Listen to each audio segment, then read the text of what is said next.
Salam sejahtera semua. Sekali lagi kita bertemu pada minggu ini untuk sesi pembelajaran modular yang seterusnya. Baik, untuk minggu ini kita akan menggunakan bahan yang telah cikgu berikan, iaitu bahan yang bertajuk sama dengan tajuk minggu lepas, iaitu kisah Alisha ketika COVID-19, tingkatkan sensitiviti, hentikan diskriminasi. Sesi pembelajaran pada minggu ini adalah sesi pembelajaran modular kedua yang minggu ini cikgu akan berfokus pada kemahiran membaca seperti yang telah dikatakan pada minggu lepas. Ya, baik. Jadi harap murid-murid sekalian menggunakan bahan ini. Ya, bahan ini sebenarnya memang telah dikongsikan. Ya, kalau tak ada, pastikan dapatkan daripada sumber yang ada dalam Telegram, ya, bahagian pembangunan kurikulum. Ya, bahan ini telah pun ada. Ya, baik. Jadi tanpa berlengang-lengang lagi, kita akan mulakan sesi pembelajaran pada minggu ini.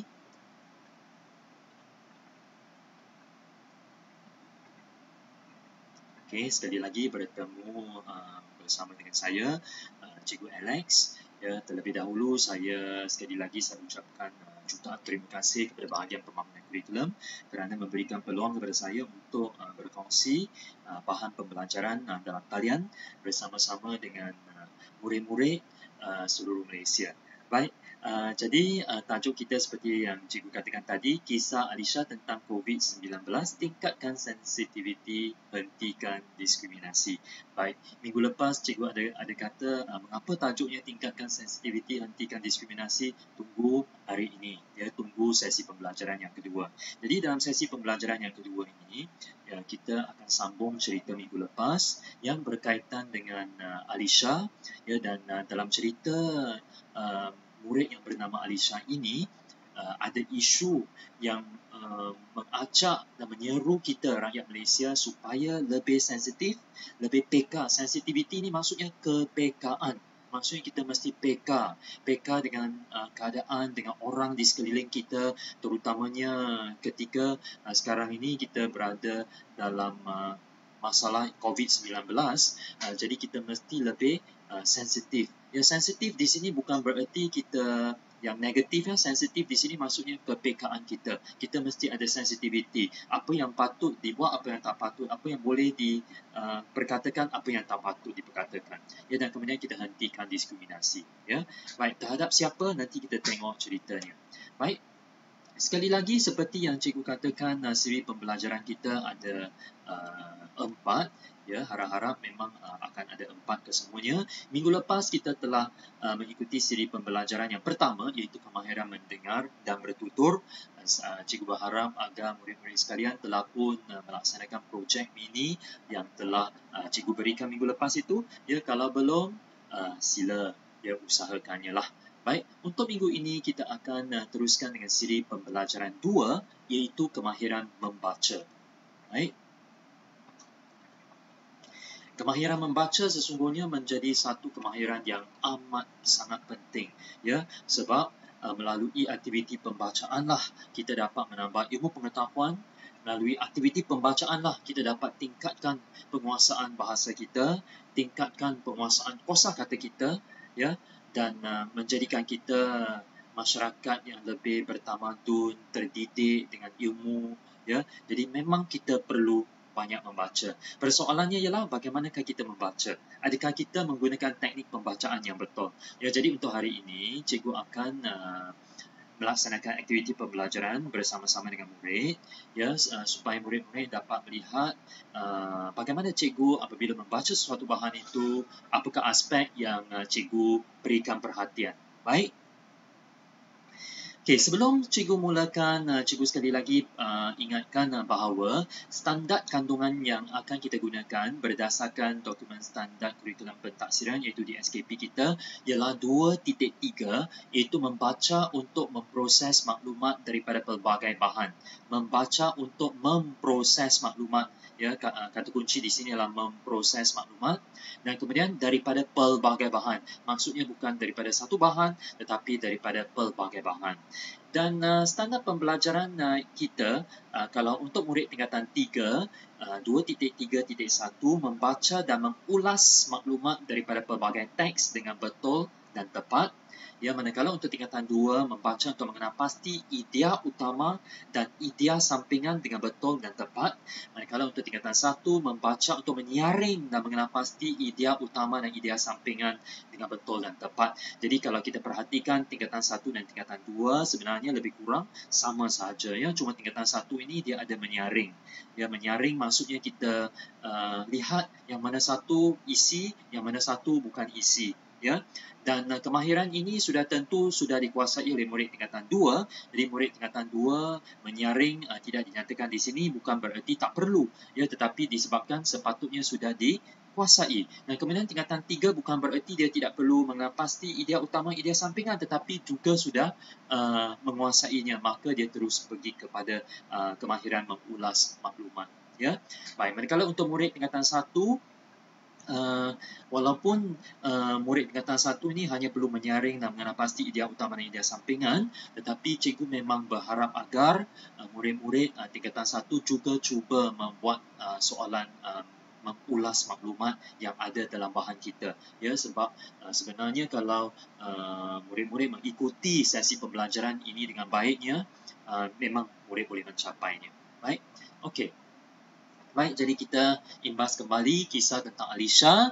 Alisha seorang murid yang sebelum itu sangat ceria, ya, dia mempunyai seorang sahabat baik bernama Shahira, ya, tetapi semenjak perintah kawalan pergerakan, ya, disebabkan oleh COVID-19, ya, bermacam-macam masalah dihadapi oleh Alisha sehingga menyebabkan dia menghadapi masalah kemurungan. Ya, masih anda ingati peristiwa tentang Alisha? Ya, dia menghadapi masalah kemurungan, ya, disebabkan oleh beberapa peristiwa, ya, satu demi satu yang berlaku pada dirinya. Baik, dan rentetan daripada masalah yang dihadapi oleh Alisha ini, satu yang baiknya ialah Alisha tidak memendamkan perasaannya itu, tetapi Alisha telah meluahkan masalahnya, perasaan murungnya itu kepada sahabat baiknya yang bernama Shahira. Dan Alisha telah menghantar message, ya, message WhatsApp lah, ya, kepada rakan baiknya Shahira, dan inilah message-nya. Baik, inilah message-nya. Panjang juga message-nya, ya. Baik, kita akan membaca message ini bersama-sama. Sesi pembelajaran kita berdasarkan pelbagai bahan, iaitu 3 bahan, ya, 3 bahan kesemuanya. Bahan pertama ialah bahan ini, ya, bahan pertama ialah bahan ini, iaitu message daripada Alisha. Bahan yang kedua ialah kalau kita lihat, okay, tak apalah, nanti kita lihat bersama. Okay, ataupun cikgu tunjukkan dulu. Okay. Bahan yang kedua ialah ini bahan satu, ya. Bahan yang kedua ialah poster, ya, poster daripada Kementerian Kesihatan Malaysia, dan bahan yang ketiga ialah rencana akhbar dalam talian daripada Metro, ya. Baik, jadi berdasarkan 3 bahan ini kita perlu membaca, sebab kemahiran kita minggu ini ialah membaca. Selepas itu kita akan menjawab pelbagai soalan dengan menyaring maklumat, mengenal pasti idea utama, idea sampingan, ya, dan akhir sekali kita mengulas. Baik, jadi marilah kita bersama-sama membaca message Alisha, ya. Cikgu besarkannya di sini satu demi satu. Sambil membaca, cikgu akan tunjukkan bagaimana apabila kita membaca, kalau kita mendapati ada perkataan yang kurang kita fahami maksudnya, maka memang perlu kita mencari maksud, ya. Dan apabila kita dah faham setiap perkataan yang ada dalam bahan itu, barulah kita dapat betul-betul menakul bahan tersebut, memahami bahan tersebut, dan seterusnya bolehlah kita memberikan respons yang betul, ya, dan mengulas maklumat tersebut. Baik, kita lihat yang pertama. Okey, kita baca bersama, ya. Shahira, lama juga, ya, kita tidak dapat bertemu. Dari 18 Mac 2020 hingga kini, sekolah ditutup dan kita pun tidak dibenarkan keluar kerana perintah kawalan pergerakan. Baik. Perintah kawalan pergerakan. Boleh ingat apa itu perintah kawalan pergerakan? Tahukah anda mengapakah kerajaan melaksanakan perintah kawalan pergerakan? Ya.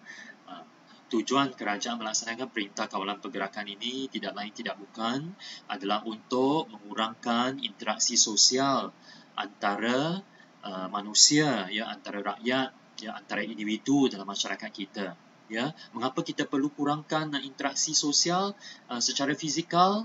Ya, tujuannya adalah untuk memastikan kita tidak merebakkan atau menyebarkan, ya, ataupun dijangkiti atau menjangkiti virus COVID-19.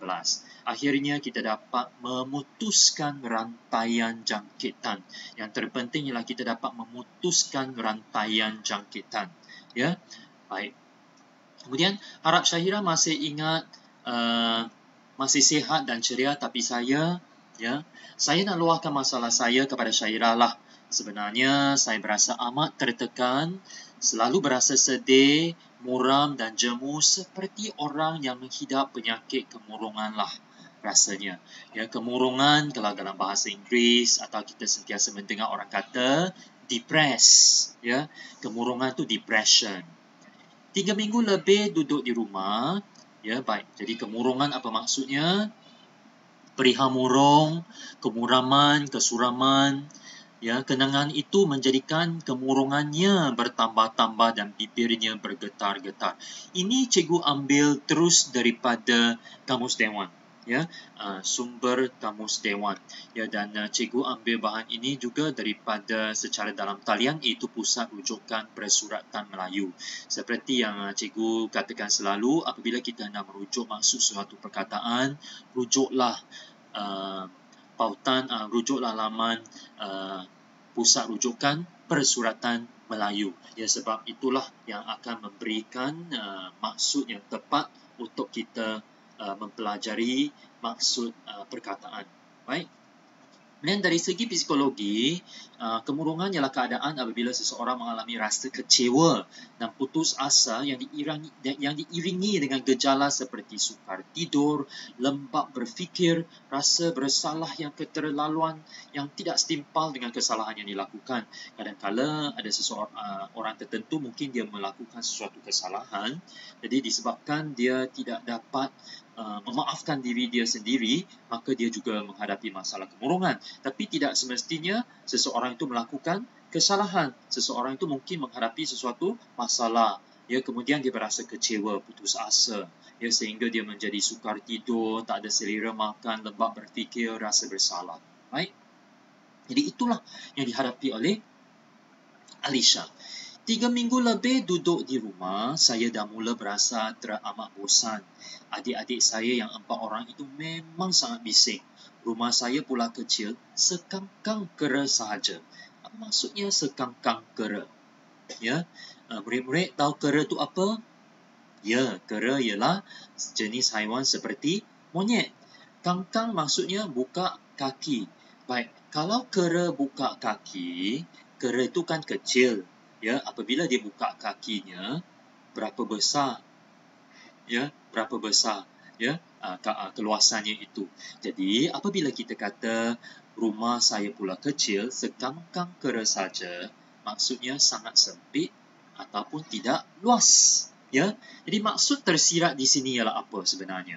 Apabila Alisha kata rumahnya kecil, sekangkang kera, pada pendapat awak, Alisha ni dia bagaimana latar belakang sosioekonominya? Adakah Alisha seorang yang kaya ataupun Alisha mungkin seorang yang miskin? Baik, jadi kita boleh mentafsir maklumat di sini. Baik, maklumlah di rumah pangsa saja, kalau bukan berada di dalam bilik yang saya berkongsi dengan keempat-empat orang adik saya itu, maka saya hanya duduk di ruang tamu yang juga ruang makan kami sekeluarga. Jadi bolehkah kita bayangkan, ya, keadaan rumahnya yang begitu sempit, kalau di biliknya juga berkongsi dengan 4 orang adik-beradiknya, 4 orang adiknya yang lain, maka maksudnya 5 beradik duduk bersama di dalam bilik yang sama, ya. Dan kemudian ruang tamu juga merupakan ruang makan. Tapi pada masa yang sama sebenarnya cikgu hendak mengingatkan murid-murid sekalian supaya kita mesti tingkatkan sensitiviti kita pada masa ini. Kita mesti peka, ya. Kita mesti ingat bahawa bukan setiap rakyat Malaysia sesungguhnya bernasib baik seperti kebanyakan dari kita. Ada sebilangan, ya, rakyat Malaysia memang hidup dalam kesusahan, dan sekarang dengan Perintah Kawalan Pergerakan mungkin kehidupan mereka bertambah susah. Jadi bersama-samalah kita berdoa semoga wabak ini cepat berlalu dan kehidupan masyarakat Malaysia boleh kembali seperti biasa, ya. Kalau tidak, tentu lebih banyak orang yang akan terkesan, ya. Masyarakat yang berada, ya, yang tidak ada masalah kewangan, saya rasa kesannya tidak besar, ya, tetapi bagi masyarakat yang kurang bernasib baik, ya, yang sempit hidupnya seperti Alisha dalam cerita ini, memang mereka akan menghadapi masalah kewangan, ya. Jadi memang perlu ada keprihatinan daripada kita, sensitiviti kita, ya. Mungkin kita boleh membuat sumbangan, ya, berbuat sumbangan dengan memberikan derma, ya, ke tabung COVID-19, ya, supaya duit yang kita sumbangkan itu dapat disalurkan kepada mereka yang memerlukan bantuan daripada kita. Baik, cikgu teruskan lagi, mesejnya dah habis lagi. Walaupun ayah tetap meyakinkan kami bahawa pendapatan keluarga masih cukup untuk bertahan sebulan dua lagi, kekuyuan wajah ibu amat merisaukan saya. Ya, apa maksud kekuyuan wajah, ya? Dan di sini sebelum saya teruskan, kita lihat cikgu highlightkan di sini, ayah tetap meyakinkan kami. Apakah perwatakan ayah Alisha pada pendapat murid-murid sekalian? Adakah benar pendapatan keluarga mereka cukup menurut pendapat anda? Ya, baik. Perwatakan ayah Alisha di sini bagi cikgu nampak apabila ayah tetap meyakinkan. Satu, ayah seorang yang sangat tabah menghadapi cabaran. Dia tidak takut. Ya, walau apa-apa pun yang berlaku, dia tetap masih yakin dan dia boleh meyakinkan keluarganya. Dua, ayah ni dia seorang yang optimistik. Optimistik maksudnya dia sentiasa berfikiran positif. Ya, dia tidak terus apabila menghadapi suatu masalah dah terus berputus asa. Jadi satu yang baiknya di sini dia seorang yang optimistik. Ya, dan ketiga, mengapa ayah hendak meyakinkan kami? Sebab ayah ini tidak hendak ahli keluarganya berasa risau. Jadi nampak juga perwatakan ayah di sini seorang yang sangat penyayang sebenarnya. Ya, baik. Tapi kekuyuan wajah ibu amat merisaukan saya. Jadi di sini kita nampak berlakunya pertentangan personality atau perwatakan. Ayah seorang yang positif, ibu seorang yang mungkin emosional. Ya, apa maksud kekuyuan wajah, ya? Baik, kita lihat maksud dulu. Okey, maksud kuyu itu ialah apa? Tidak berseri mukanya, tidak gembira, muram. Kalau mata kuyu, hampir-hampir pejam matanya seperti orang mengantuk, orang sedih macam gambar di sebelah bawah, sebelah kanan itu. Okay? Jadi maksudnya di sini kita nampak bahawa perwatakan ibu tu seorang yang dia mungkin lebih emosional, tetapi tidak bererti personality ibu atau perwatakan ibu tu tidak baik, bukan. Itu cuma kepribadiannya. Ya, dia seorang yang lebih mudah risau, lebih emosional. Ya, tetapi pada masa yang sama barangkali ibu juga seorang yang realistik. Sebab mengapa realistik? Sebab memang pendapatan keluarga mereka itu terjejas. Kalau kita baca lagi, ya, kekuyuan wajah ibu amat merisaukan saya setelah gerai nasi lemak kami berhenti beroperasi. Saya tahu bahawa keluarga saya amat bergantung pada pendapatan harian yang kami peroleh hasil daripada jualan nasi lemak. Walaupun ayah selalu menyimpan baki wang belanja yang tidak seberapa untuk kegunaan masa depan. Jadi di sini kita nampak apa? Sebenarnya kehidupan mereka memang sangat bergantung pada pendapatan harian. mereka sangat bergantung pada rezeki yang diperoleh daripada hasil jualan nasi lemak. Apabila mereka jual, maka mereka dapat duit. Apabila mereka tak jual nasi lemak, maka mereka tak dapat duit. Ya, murid-murid sekalian, dapatkah murid-murid sekalian fikirkan apakah peribahasa yang berkaitan? Ya, cuba murid-murid sekalian fikirkan apa peribahasa yang berkaitan dengan situasi ini. Ya, dan satu lagi ialah ayah selalu menyimpan baki wang. Jadi satu lagi perwatakan yang kita dapat lihat daripada ayah ialah ayah seorang yang berjimat cermat ataupun ayah seorang yang suka menabung. Ya, jadi di sini juga satu lagi perwatakan positif yang harus kita teladani. Okay. Kemudian dia kata yang tidak seberapa, maksudnya sebenarnya walaupun ayahnya menabung, tapi jumlah tabungan mereka itu sebenarnya tidak besar. Ya. Okay. Cikgu teruskan lagi mesejnya. Pada minggu lepas, ayah Hisham, jiran saya, telah dibawa ke hospital kerana dijangkiti COVID-19. Okay. Sepasukan kaki tangan hospital yang berpakaian lengkap dengan alat pelindung diri datang ke rumah pangsa kami. Ya, murid-murid sekalian, tahukah bagaimana mereka berpakaian lengkap dengan alat pelindung diri? Inilah gambarnya. Okay. Baik, gambar dan video peristiwa ini telah tular dalam media sosial. Ya, apa maksudnya tular? Ya, apa maksudnya tular? Tular ialah istilah untuk makna viral. Ya, kita sentiasa dengar ya, orang gunakan bahasa Inggeris viral. Itu tersebar secara pantas dan meluas menerusi internet. Ya, jadi tular merupakan satu istilah baharu sebenarnya yang dicipta oleh Dewan Bahasa dan Pustaka, dan maksud tular ini cikgu peroleh daripada sumber bahagian peristilahan dan leksikologi Dewan Bahasa dan Pustaka. Okay. Orang luar pasti memandang hina pada kami yang tinggal di sini. Baik, ini sebenarnya ialah perasaan Alisha sendiri. Mungkin betul, mungkin tidak, tapi Alisha berasa orang luar pasti menghina mereka. Ya, memandang keji atau tidak suka akan mereka sebab orang luar mungkin ya kalau yang suka bergosip, yang suka menghantar berita palsu dan sebagainya, okey, boleh menyebabkan sesuatu video itu dibesar-besarkan dan orang yang tinggal berhampiran ataupun di kawasan itu akan menerima kesan atau impak negatif. Ya, stigma ya.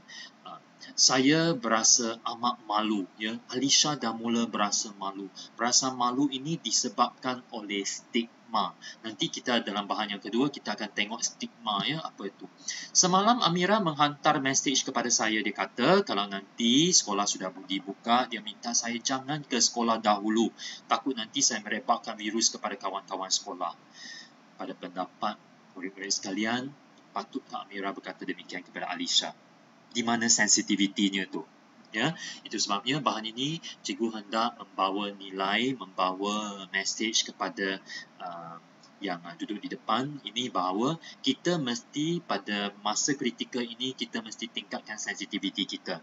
Mungkin ada dalam kalangan jiran kita, kawan kita, sahabat handai kita, saudara mara kita, sanak saudara kita, siapa-siapa sahaja yang menghidap dijangkiti penyakit COVID-19.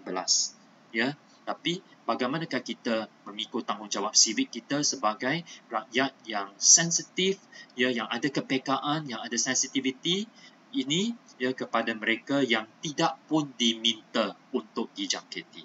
Baik. Okey. Kemudian saya dah mula rasa diri didiskriminasikan oleh orang lain. Pernahkah kita murid-murid sekalian membaca perkataan diskriminasi? Baik, apa maksudnya didiskriminasikan? Okey, baik. Kita lihat ya, dibeza-bezakan antara satu sama lain ataupun diberi layanan yang berbeza kerana dipandang rendah dan sebagainya. Itu maksudnya didiskriminasikan. Ya. Pagi ini ada pihak berkuasa tempatan datang ke rumah pangsa kami untuk kerja disinfeksi lagi. Apa itu disinfeksi? Pembasmian kuman yang boleh menyebabkan penyakit.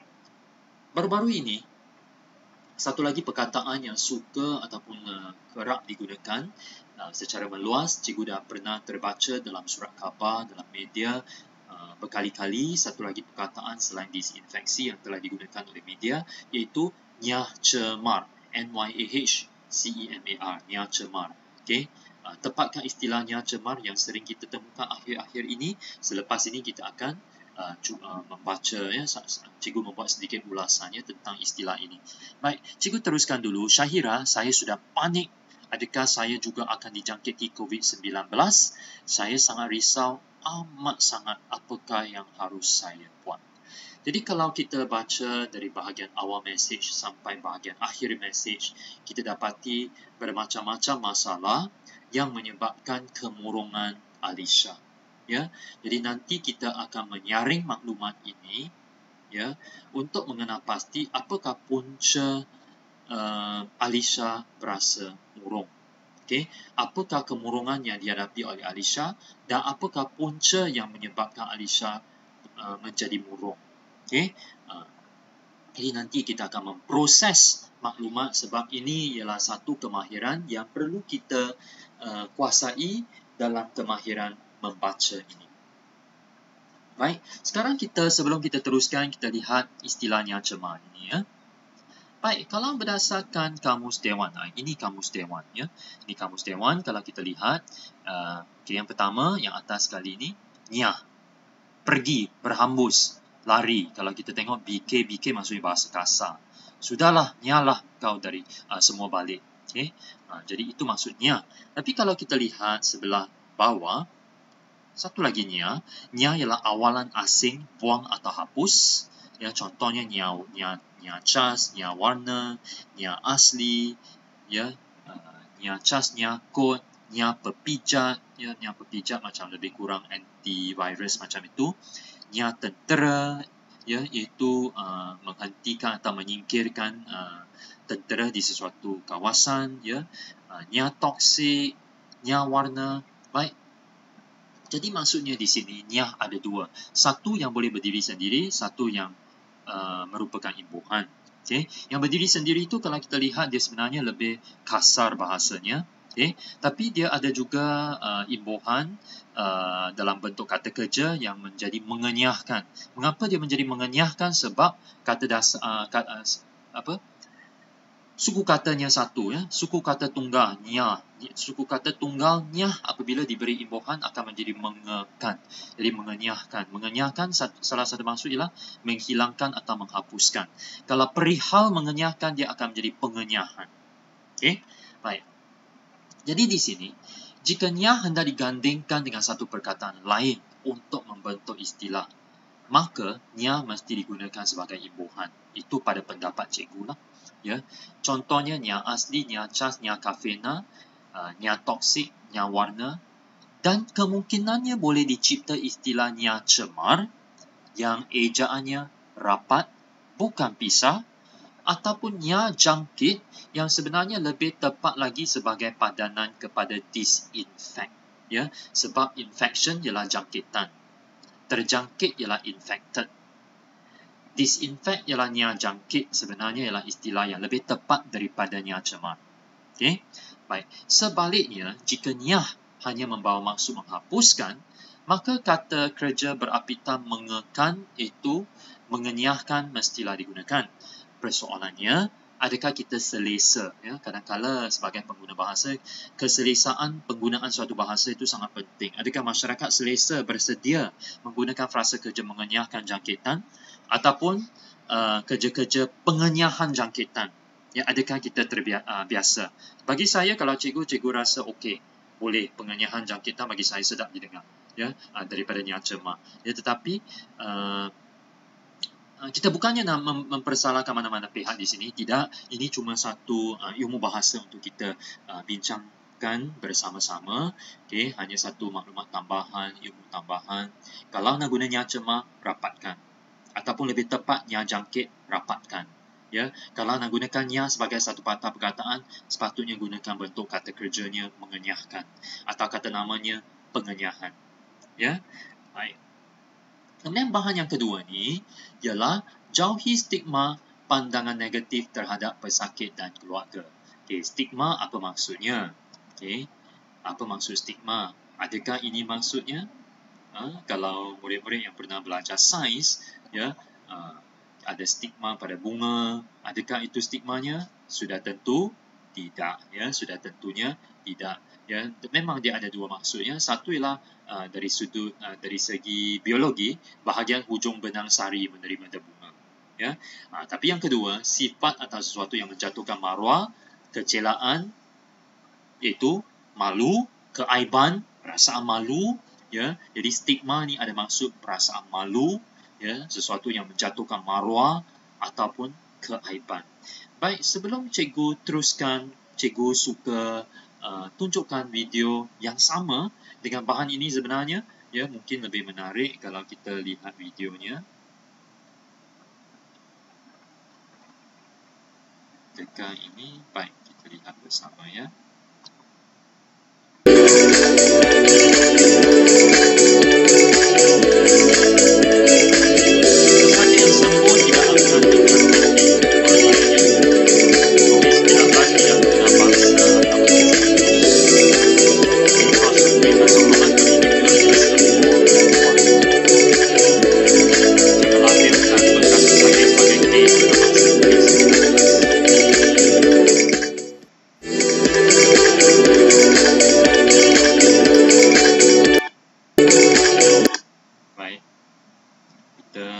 Sambung, okey. Bahan yang sama saja kan? Pesakit yang sembuh tidak akan menjangkiti orang lain. COVID-19 tidak mengenal bangsa, agama dan status. Maksudnya siapa-siapa saja, tak kiralah kita bangsa kita apa, tak kiralah status kita, ya, daripada orang kaya sampai orang miskin, ya, orang yang berpendidikan tinggi sampai yang tidak berpendidikan, semua, ya, dia tidak mengenal bangsa, agama dan status, dan kemudian berikan sokongan kepada individu yang telah sembuh dan juga keluarga mereka, dan jangan labelkan, ya, bekas pesakit sebagai kes atau mangsa COVID-19. Adakah Alisha menghadapi stigma dan mengapa? Ya, memang cikgu dapati di sini bahawa walaupun Alisha, ya, bukan pesakit COVID, walaupun Alisha tidak ada keluarganya yang menghidap COVID-19, tetapi jirannya menghidap dijangkiti penyakit COVID-19, itu tetap menyebabkan Alisha menghadapi stigma. Sebab dia risau. Ya, dia risau apabila video dan foto jirannya itu dibawa ke hospital itu tersebar ataupun tular, ya, seperti dalam mesej tadi, tular dalam media sosial, maka banyak orang yang akan bertanggapan negatif. Dan memang betul pun, sebab contohnya Amira, ya, Amira telah pun meminta Alisha kalau nanti sekolah buka jangan pergi ke sekolah. Jadi itulah yang menyebabkan Alisha menghadapi stigma tersebut. Baik, kemudian seterusnya kita lihat bahan yang ketiga. Baik, bahan yang ketiga ini diperoleh daripada Harian Metro dalam talian. Tajuknya Kekalkan Rutin Harian. Okey. Baik, kita baca bersama dan kita lihat sebenarnya bahan ini membawa mesej apa. Mekanisme penyesuaian diri yang baik, terutama ketika tempoh Perintah Kawalan Pergerakan PKP di seluruh negara berkuat kuasa ini, diperlukan bagi mengelak kesan psikologi jangka panjang akibat pandemik COVID-19. Mekanisme maksudnya ialah cara sesuatu itu bekerja, cara sesuatu itu beroperasi, berfungsi, atau cara sesuatu itu dibuat. Itulah mekanisme, satu istilah yang biasanya kita gunakan dalam bidang saintifik biasanya, tetapi juga boleh kita memperluas penggunaannya dalam aspek yang lainnya, seperti ini, mekanisme penyesuaian diri. Baik. Kemudian kalau kita lihat, diperlukan, ya, dalam artikel ini dikata diperlukan mekanisme penyesuaian diri yang baik ini diperlukan bagi mengelak kesan psikologi jangka panjang. Bahasa yang tepat ialah mengelakkan, ya, sepatutnya ada kan, ya, mengelakkan kesan psikologi jangka panjang akibat pandemik COVID-19. Ya, apa kesan psikologi jangka panjangnya? Okey, baik. Kemudian Setiausaha Persatuan Psikiatri Malaysia Dr. Firdaus Abdul Ghani menasihati orang ramai supaya mengekalkan rutin harian yang biasa. Rutin maksudnya amalan harian. perkara-perkara yang biasanya kita buat dalam kehidupan kita sehari-hari, kita kekalkan. Ya, yang tak dapat kita buat seperti biasa, kita sesuaikannya supaya kita masih dapat melaksanakannya cuma dengan cara yang lain. Okay? Itu yang dimaksudkan dengan mekanisme penyesuaian diri yang baik. Sebagai contohnya, kalau biasanya kita belajar di sekolah, sekarang kita belajar dalam talian. Jadi itu cara kita menyesuaikan rutin harian. Okay. Kemudian, Dr. Firdaus, selain itu Dr. Firdaus berkata orang ramai juga perlu mengekalkan tabiat pemakanan yang sihat dan seimbang ketika duduk di rumah. Okay?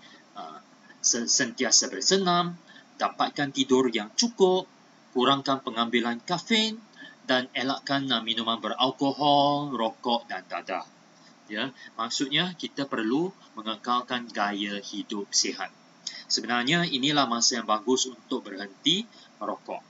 Dalam pada itu, Dr. Firdaus berkata teknik bersantai seperti menarik nafas panjang, mendengar muzik dan pengendoran otot yang progresif boleh membantu mengurangkan kebimbangan. Okay. Mengapa cikgu tukar warna highlighter saya di sini? Ya. Okay. Kemudian nanti cikgu jelaskan. Katanya mengehatkan masa untuk media. Mengehatkan masa untuk kita menggunakan media sosial. Ya, dengan menghentikan menonton, membaca atau mendengar berita termasuk dalam media sosial berkaitan dengan pandemik ini mungkin juga memberi manfaat. Jadi di sini mengapa cikgu tukar warna, sebab sebenarnya ini ialah cara kita memproses maklumat lah. Ya, apabila kita baca, kita memproses maklumatnya, kita tengok yang atas tu, ya, yang maksud saya yang mengekalkan tabiat pemakanan yang sihat, sentiasa bersenam, mungkin itu sesuai untuk Alisha, tetapi yang di bawah itu lebih sesuai lagi untuk Alisha. Ya, sebab Alisha berasa bimbang. Jadi, dengan mengambil tindakan seperti yang di bawah tu, teknik bersantai, menarik nafas panjang, mendengar muzik, pengendoran otot, itu contohnya, itu dapat membantunya mengurangkan kebimbangan. Dan kemudian satu lagi kita juga nampak Alisha ini dia terkesan dengan video ataupun gambar foto yang tular. Jadi kalau dia tidak membaca ataupun dia tidak menggunakan media, dia mengehatkan masanya untuk media, maka barangkali dia dapat kurangkan kesannya yang psikologi yang disebabkan oleh wabak COVID-19. Okay. Baik, murid-murid sekalian, kita sudah baca bersama ketiga bahan tersebut. Daripada kesemua saranan tersebut, yang manakah yang paling sesuai untuk Alisha? Sudah tentu yang di bawah itu, ya. Baik. Sekarang kita mula menjawab soalan uji diri. Ya, sekali lagi soalan uji diri kita berdasarkan standard pembelajaran 2.3.1 untuk ketiga tingkatan 1, tingkatan 2 dan tingkatan 3. Jadi nanti kita akan lihat setiap soalan yang cikgu bina di sini memang berdasarkan standard pembelajaran ini, ya. Baik, kita lihat soalan yang pertama. Mengapakah Alisha menghantar mesej ini kepada Syahira? Mengapakah Alisha menghantar mesej ini kepada Syahira? Baik, kalau kita lihat, ini ialah mesej Alisha kepada Syahira yang cikgu telah keluarkannya, bahagian depan dan bahagian hujung. Okay, kalau kita lihat, Syahira, lama juga ya kita tidak dapat bertemu. Dari 18 Mac 2020 hingga kini, sekolah ditutup dan kita pun tidak dibenarkan keluar kerana perintah kawalan pergerakan. Harap Syahira masih sihat dan ceria, tapi saya nak luahkan masalah saya kepada Syahira lah. Okay, jadi dapatkah kita lihat bahagian ini? Saya nak luahkan masalah saya. Jadi ini ialah sebab tujuan pertama. Ya, tujuan pertama. Cuma apabila kita jawab soalan, kita mesti tukar cakap ajuk kepada cakap pindah. Ya, jadi saya sebenarnya ialah Alisha. Nak ialah hendak. Luahkan mesti tambah imbuhan meluahkan. Jadi apabila kita jawab nanti, pastikan kita gunakan bahasa yang gramatis. Okey, kemudian ada lagi, sebenarnya saya sangat risau, amat sangat. Apakah yang harus saya buat? Jadi, apabila Alisha tulis apakah yang harus saya buat, sebenarnya apakah sebabnya dia hantar mesej ini kepada Syahira? Baik, Alisha hendak minta nasihat daripada Syahira. Jadi dengan menggabungkan kedua-duanya, maka kita boleh menjawab Alisha menghantar mesej ni kepada Syahira kerana hendak meluahkan masalahnya dan meminta nasihat daripada Syahira. Tapi ini jawapan biasa, jawapan aras rendah. Ya, walaupun betul tak ada masalah, tapi kalau kita boleh memberikan jawapan macam ini, lagi bagus. Alisha menghantar mesej ni kepada Syahira untuk meluahkan masalahnya kepada Syahira dengan harapan Syahira dapat memberikan nasihat tentang perkara yang harus dilakukan olehnya. Sebab dia tanya, apakah yang harus saya buat? Kalau kita boleh tulis jawapan macam ini, bagus. Boleh murid-murid sekalian? Kita teruskan dengan soalan yang kedua. Apakah idea utama dalam bahan satu serta idea sampingan yang menyokongnya? Adakah idea utama dalam mesej daripada Syahira ini tentang wabak 19 dan idea sampingannya ialah masalah yang dihadapi oleh Alisha? Ataupun adakah idea utamanya ialah kemiskinan keluarga Alisha? Kalau itu idea utama, maksudnya dari awal sampai habis semuanya tentang perkara itu, dan idea sampingan ialah kesan-kesan kerisauan Alisha. Ataupun adakah idea utamanya ialah masalah-masalah kemurungan Alisha dari awal sampai habis, menjelaskan masalahnya, dan idea sampingannya ialah punca-punca yang menyebabkan masalahnya itu berlaku, dan ataupun idea utama ialah perintah kawalan pergerakan, dan idea sampingannya ialah akibat pelaksanaan perintah kawalan pergerakan. Yang mana satu pilihan anda? Bolehkah anda membuat pilihan yang tepat sekarang?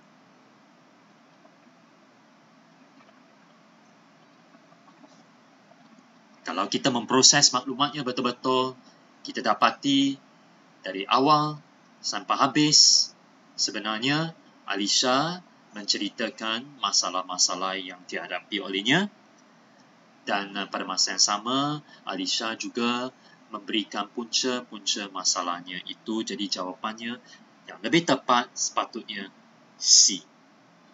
Ya, walaupun cikgu tahu ada juga murid yang mungkin pilih A. Ya, tapi bandingkan antara A dengan C, C sebenarnya lebih tepat.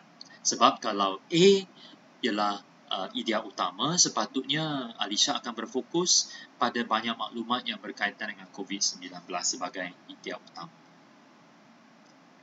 Baik murid-murid sekalian, tak apa, kita teruskan dengan soalan yang ketiga. Lengkapkan maklumat yang diperlukan dalam jadual di bawah dengan memproses maklumat dalam bahan 2 dan bahan 3.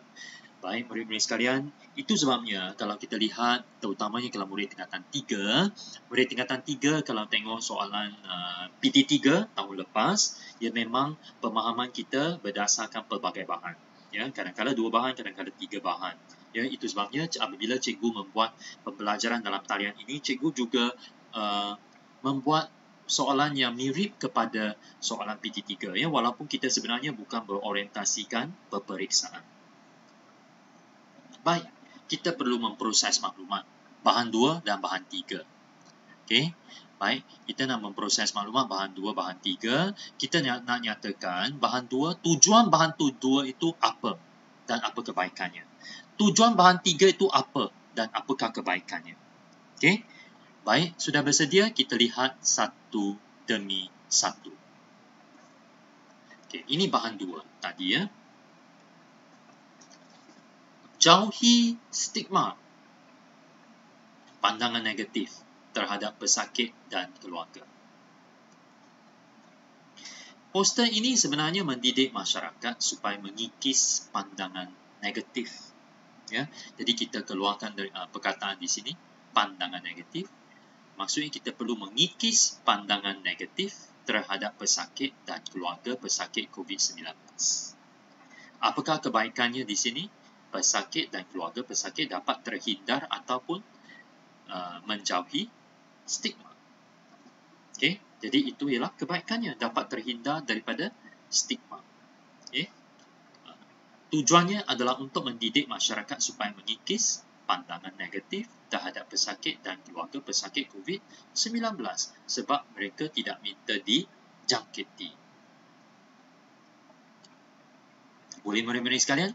Kemudian kalau kita lihat bahan yang ketiga, Okey, bahan yang ketiga ini, kita ada apa di sini? Tajuknya kekalkan rutin harian. Jadi sudah tentu kalau tajuknya kekalkan rutin harian, tujuannya adalah untuk menasihati orang ramai mengekalkan rutin harian biasa. Kemudian perkataan yang penting juga dalam bahan ini, mekanisme penyesuaian diri yang baik ketika PKP, kekalkan rutin biasa. Kita gabungkan kedua-dua ini, ya, dan hasilnya ialah dapat mengelakkan kesan psikologi jangka panjang akibat COVID-19.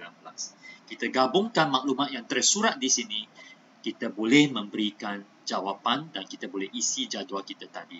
Okay, balik kepada jadual ini, kita nak memproses maklumat. Bahan 2, tujuannya mendidik masyarakat untuk mengikis pandangan negatif terhadap pesakit dan keluarga pesakit COVID-19.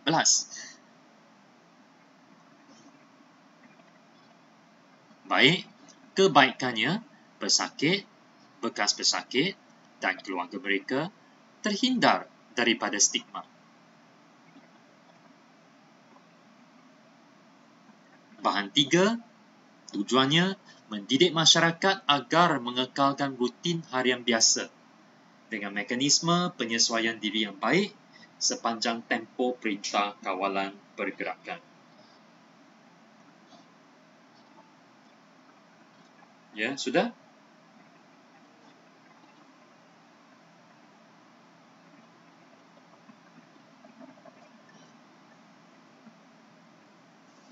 Dan apakah kebaikannya apabila masyarakat terdidik, ya, dapat mengekalkan rutin harian biasa dengan mekanisme penyesuaian diri yang baik, maka kesan psikologi jangka panjang akibat pandemik COVID-19 ini dapat dielakkan.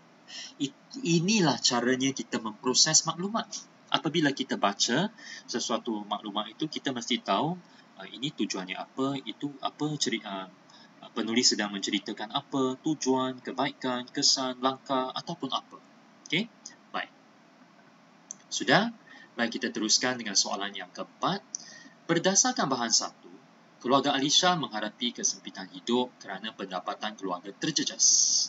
Pada pendapat anda dan menurut pengetahuan anda tentang isu semasa, apakah yang dapat dilakukan oleh keluarga Alisha supaya beban kewangan mereka dapat diringankan? Ini soalan kebat. Okey, baik. Kalau kita lihat, cikgu letakkan di sini bantuan prihatin nasional. Ya, sebenarnya keluarga Alisha layak memperoleh bantuan prihatin nasional. Jadi yang pentingnya, keluarga Alisha mesti pastikan permohonan mereka kepada bantuan prihatin daripada bantuan prihatin nasional ini dibuat. Ya, permohonannya dibuat supaya mereka boleh mendapat bantuan kewangan. Okey. Dan juga mereka juga boleh mohon bantuan daripada Jabatan Kebajikan, ya, Jabatan Kebajikan Masyarakat, ya, yang juga boleh menghantar makanan kepada mereka dan juga pelbagai jenis bantuan yang lain. Selain mohon bantuan, apakah lagi yang dapat dibuat? Ya, selain mohon bantuan, apakah lagi yang dapat dibuat oleh Alisha dan keluarganya? Ini cadangan jawapan cikgu. Ya, pada pendapat saya, ayah Alisha boleh mohon bantuan prihatin nasional daripada pihak kerajaan. Dan yang kedua, selain itu, mereka juga boleh menjual nasi lemak dengan mengambil tempahan secara dalam talian, lalu menghantarnya kepada pembeli yang tinggal berdekatan. Okey, baik.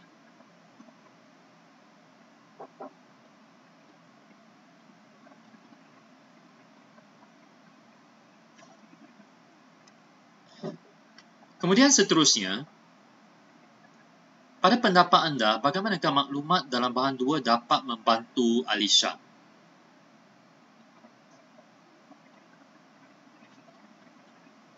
Kalau kita lihat, ya, pada pendapat saya, maklumat dalam bahan 2 dapat memberikan kesedaran kepada Alisha bahawa, ya, kalau dalam poster ini dinyatakan, sesiapa pun tidak diminta dijangkiti wabak COVID-19.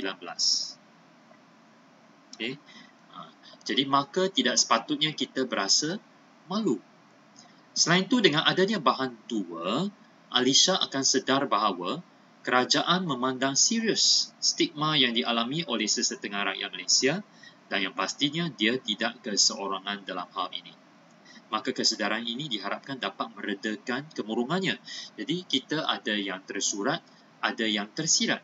Okay? Yang tersuratnya ialah bahagian ini, sesiapa pun tidak diminta dijangkiti wabak COVID-19.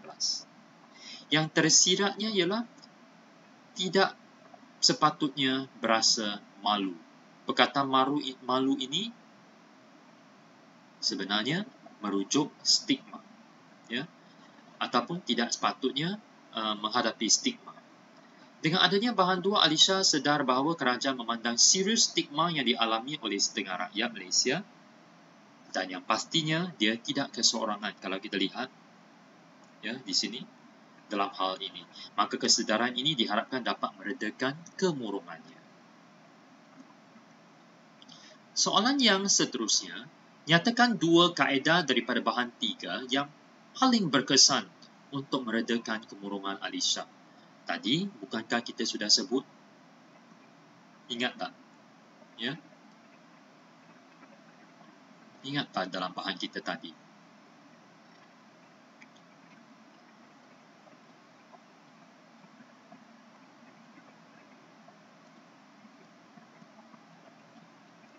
Kita saringkan maklumat. Ya, kita saringkan maklumat. Yang kuning ke, yang biru ke, yang merah jambu. Ya, kita perlu saringkan. Bukan semua merupakan jawapan. Ya, kita saringkan maklumatnya. Jadi, kaedah pertama, teknik bersantai. Contohnya, idea sampingannya apa? Menarik nafas panjang, mendengar lagu, pengenturan otot yang progresif, itu ialah contoh teknik bersantai itu. Dan yang kedua ialah menghadkan masa untuk media. Contohnya, berhenti menonton, mendengar dan membaca berita yang tersebar dalam media sosial berkaitan dengan pandemik COVID-19. So, murid-murid sekalian, inilah caranya kita menyaring maklumat kita, membezakan yang mana satu idea utama, yang mana satu contoh, iaitu idea sampingan, ya. Dan apabila kita menjawab ringkasan, kalau lain kali apabila kita menjawab soalan ringkasan, biasanya kita hanya ambil idea utama. Ya, kita tidak perlu memberikan contoh. Tapi apabila kita menulis karangan, selepas kita nyatakan isi, kita wajib memberikan contoh. Ya, jadi sangat penting untuk kita boleh menguasai kemahiran membaca. Apabila membaca, kita boleh membezakan. Ini aspek apa, itu aspek apa. Ya. Kemudian kita diminta saring maklumat lagi. Saring dan proses maklumat dalam bahan 1 untuk mengenal pasti punca masalah kemurungan Alisha dan kesan-kesannya. Gunakan peta pelbagai alir untuk menggambarkannya. Okey. Jadi, cikgu juga telah memberikan peta pelbagai alir dalam bahan PDF tersebut. Jadi, kita isi. Ya, kita tengok. Ya. Sebenarnya sangat penting untuk kita dapat menggunakan peta pelbagai alir. Salah satu peta I-Think sebagai alat pemikiran untuk membantu kita berfikir secara aras tinggi. Dan pada masa yang sama, kita dapat menyaring maklumat-maklumat yang penting, yang mana satu idea utama, yang mana satu idea sampingan, dan kemudian kita boleh menggunakan idea-idea itu untuk mengulas maklumat. Jadi kalau murid-murid sekalian perhatikan, inilah standar pembelajaran yang disasarkan.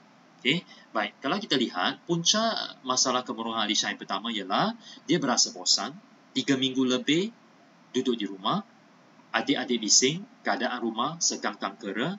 Keadaan ini menyebabkan dia berasa amat tertekan, selalu sedih, muram, jemu seperti orang yang menghidap penyakit kemurungan. Punca yang kedua, gerai nasi lemak keluarganya terpaksa berhenti beroperasi. Akibatnya ialah dia risau akan masalah kewangan keluarganya.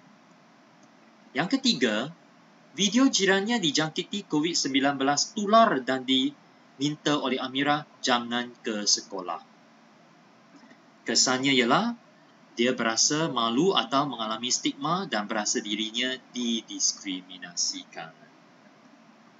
Satu lagi punca, masih jirannya dijangkiti COVID-19, kesannya ialah dia panik dan risau akan kemungkinan dirinya juga dijangkiti COVID-19. Jadi, apabila kita dapat memproses maklumat dalam bahan bacaan kita secara bersistematik, maka tahap kefahaman kita tentang isi kandungan sesuatu bahan bacaan itu akan meningkat. Kita akan menjadi lebih faham akan apa yang kita baca itu.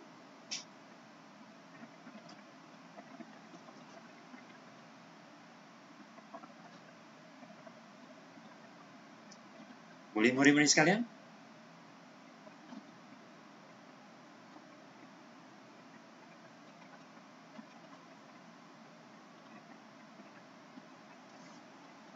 Baik. Cikgu harap semua dapat mengikutinya. Hari ini kita telah melihat banyak proses bagaimana kita memproses maklumat-maklumat ke semua itu daripada bahan 1, bahan 2 dan bahan 3. Akhir sekali, dengan berpandukan maklumat dalam peta pelbagai alir, maklumat bahan 2, bahan 3 dan juga soalan-soalan yang telah dijawab tadi, buat satu ulasan. Okay. Mengapa cikgu kata soalan-soalan yang telah dijawab? Ada antara soalan yang telah dijawab itu sebenarnya ialah isi tersirat. Ya, bahan peta pelbagai alir itu sebenarnya isi tersurat. Ya, maklumat dalam bahan 2, bahan 3 pun isi tersurat. Jadi, dalam ulasan, apa yang perlu ada? Nombor 1, dalam ulasan PD3, kita perlu ada isi tersurat daripada kesemua bahan. Daripada kesemua bahannya, cikgu tak kata semua isi tersurat perlu ada, tapi cikgu kata daripada kesemua bahan. Maksudnya apabila kita tulis ulasan ini, jangan isi kita berfokus pada bahan satu sahaja. Kemudian perlu ada isi tersirat. Ya, tadi perlu ada isi tersurat, sekarang perlu ada isi tersirat. Panjangnya 80 hingga 100 patah perkataan, ya, sebab itu yang diminta dalam soalan. Maksudnya jumlah ayat 7 hingga 8, ya, 7 atau 8 ayat, jangan tulis sampai 10 ayat, tak muat. Ya, nanti tulis dalam satu perenggan sahaja. Pastikan wacananya utuh, iaitu ada kesinambungan yang baik. Gunakan penanda wacana, ya, gunakan penanda wacana yang baik, ya, untuk merangkaikan isi-isinya, menjalinkannya, dan gramatis iaitu tiada kesalahan ejaan dan bahasa. Baik, ini cadangan proses penghasilan ulasan. Ya, cikgu kata 7 ayat. Ya, yang pertama, kita boleh tulis mesej Alisha ini tentang apa. Maka kita berdasarkan bahan 1 dan ini isi tersurat. Ayat yang kedua, nyatakan satu masalah Alisha, juga bahan 1, isi tersurat. Kemudian yang ketiga, kita cadangkan penyelesaian kepada masalah tersebut, itu isi tersirat. Kemudian yang keempat, kita nyatakan masalah kedua Alisha, bahan 1, tersurat. Kemudian kita kaitkan masalah Alisha dengan bahan 2, itu tersurat. Kemudian kita selesaikan masalah Alisha dengan bahan 3, juga tersurat berdasarkan bahan ketiga. Kemudian kita kemukakan cadangan dan harapan kepada Alisha, itu tersirat. Jadi yang penting, kita ada tersurat, kita ada tersirat. Okay, cikgu perincikannya di sini. Okay, rancang 7 ayat. Mesej Alisha tentang apa? Nyatakan satu masalah Alisha, cadangkan penyelesaian kepada masalah tersebut, nyatakan masalah kedua, kaitkan masalah 2 dengan bahan 2, selesaikan masalah 3, ya, Alisha dengan menggunakan bahan 3, iaitu tersurat, dan nyatakan kebaikannya, tersirat, dan kemudian kita berikan cadangan harapan kita. Okey, mari kita baca bersama-sama. Mesej Alisha kepada Syahira tentang masalah kemurungan yang dihadapinya. Antara masalah Alisha ialah kerisauannya tentang kewangan keluarganya kerana gerai nasi lemak mereka berhenti beroperasi dalam tempoh perintah kawalan pergerakan. Sebenarnya beban kewangan keluarganya dapat diringankan dengan bantuan prihatin nasional daripada kerajaan. Itu tersirat. Selain itu, Alisha malu kerana video jirannya yang dijangkiti COVID-19 tular dalam media sosial. Itu tersurat. Alisha sepatutnya menyedari bahawa tiada sesiapa pun yang diminta untuk dijangkiti, itu bahan 3. Selain itu, Alisha boleh, bahan 2, minta maaf ya. Selain itu, Alisha boleh menggunakan teknik bersantai dan menghadkan masa untuk media agar tidak terpengaruh oleh berita yang mengganggu emosinya. Itu bahan 3. Nampak murid-murid sekalian bagaimana cikgu menghubungkaitkan satu sama lain. Bagaimana cikgu mengambil bahan 1, bahan 2 kaitkan dengan bahan 1, bahan 3 kaitkan dengan bahan 1. Ya, dan kemudian kita berikan pendapat kita sendiri. Pada pendapat saya, Alisha mesti bijak mengurus emosi dan tekanannya supaya kesihatan mentalnya dapat dipulihkan seperti sedia kala. Selalunya di bahagian penutup kita berikan pendapat kita atau berikan kesimpulan yang ada cadangan dan ada harapan. Panjangnya 100 patah perkataan. Jadi, inilah cara kita mengulas pelbagai bahan. Daripada bahan 1, bahan 2, bahan 3, kita cari yang tersurat, kita fikirkan isi-isi tersirat untuk mengatasi masalah-masalah yang tersurat. Okay? Maka kita ada maklumat tersurat, kita ada maklumat tersirat, kita susun semula, ya, dan kita tulis dalam 7 hingga 8 ayat, dan biasanya memang kita akan berjaya memenuhi kehendak soalan 80 hingga 100 patah perkataan. Untuk ini, cikgu memang dah kira tepat 100 patah perkataan. Baik, akhir sekali, cikgu juga memberikan satu aktiviti pengukuhan dan pengayaan melalui kuis. Ya, sudah bersedia untuk menjawab kuis? Baik, kita lihat ya. Yang pertama, kuis peribahasa. Ini bukan daripada standard pembelajaran, tetapi ini pengayaan saja ya. Baik, kalau kita lihat, saya tahu bahawa keluarga saya amat bergantung pada pendapatan harian yang kami peroleh hasil daripada jualan nasi lemak.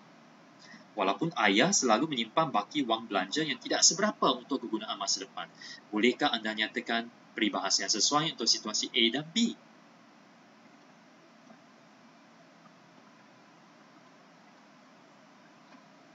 Boleh? Cepat tulis. Dia amat bergantung pada pendapatan harian. Kalau bekerja, dia dapat duit. Kalau tak bekerja, tak dapat duit. Seperti ayam, kalau dia kais, tanah pada waktu pagi, dia dapat cacingnya. Kalau dia tak kais, tanahnya, dia tak dapat cacingnya.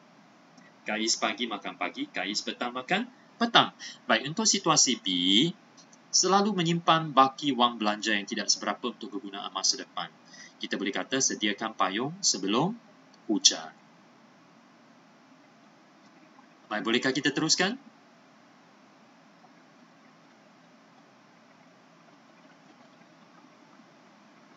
Baiklah. Soalan seterusnya, masalah bertimpa-timpa yang dihadapi oleh Alisha boleh dikiaskan dengan peribahasa apa? Tertekan jawapan pula ya. Sudah jatuh ditimpa tangga.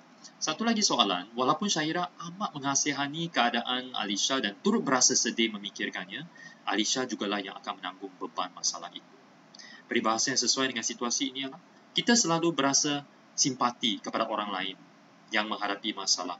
Tapi sebenarnya perasaan simpati kita tu apabila dibandingkan dengan orang yang betul-betul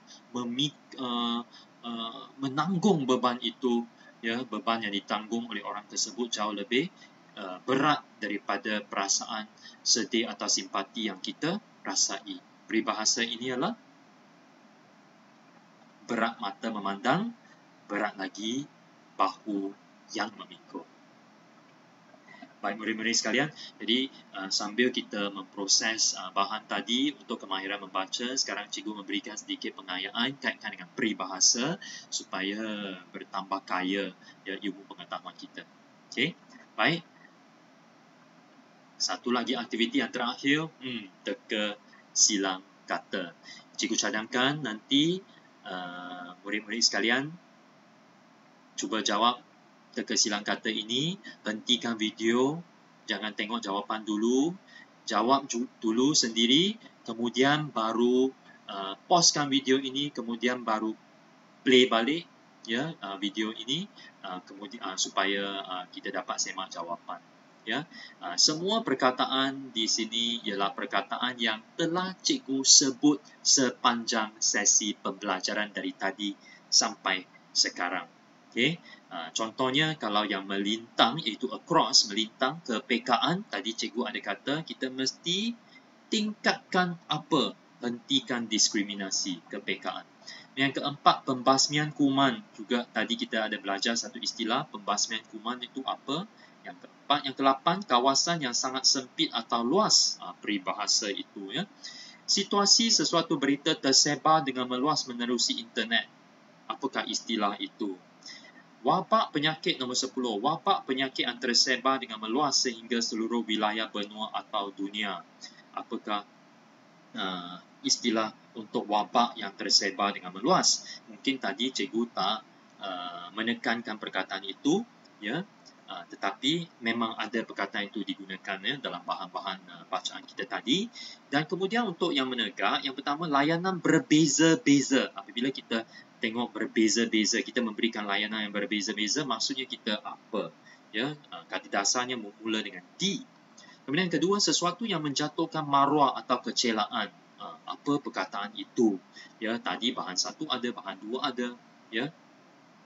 Yang kelima, kisah Alisha mengingatkan kita bahawa kesihatan apa juga perlu dititik beratkan pada masa wabak COVID-19 melanda kita.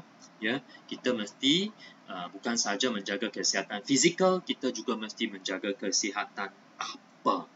Dan cara sesuatu bekerja atau cara sesuatu itu dibuat, minta maaf saya cikgu salah type saja bahagian sini ya, sesuatu 1A.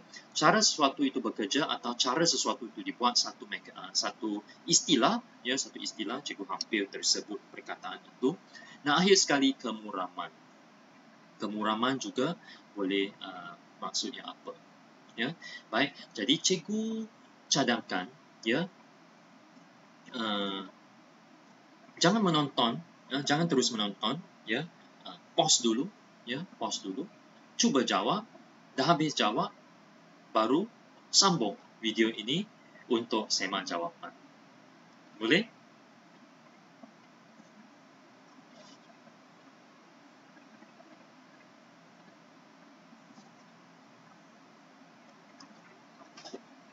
Baik, bagi yang tadi sudah berhenti sekejap untuk menjawab ke semua soalan ini, sekarang cikgu berikan jawapan.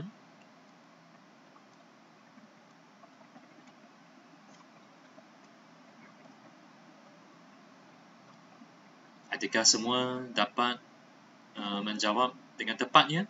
Kalau ada, cikgu pasti mesti ada yang dapat 10/10.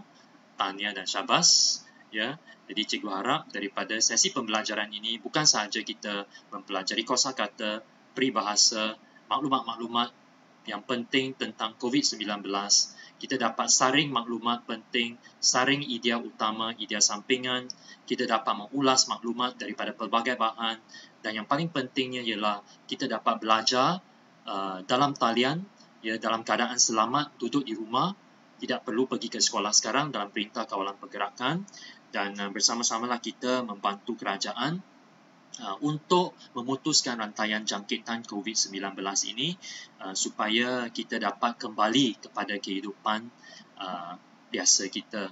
Ya, jadi sekali lagi, ya, terima kasih kepada semua. Sekian, duduklah di rumah sepanjang PKP ini. Bertemu kita semula dalam siri pembelajaran yang ketiga yang cikgu akan berfokus pada tata bahasa. Jadi ingat, hentikan diskriminasi, tingkatkan sensitiviti kita. Terima kasih.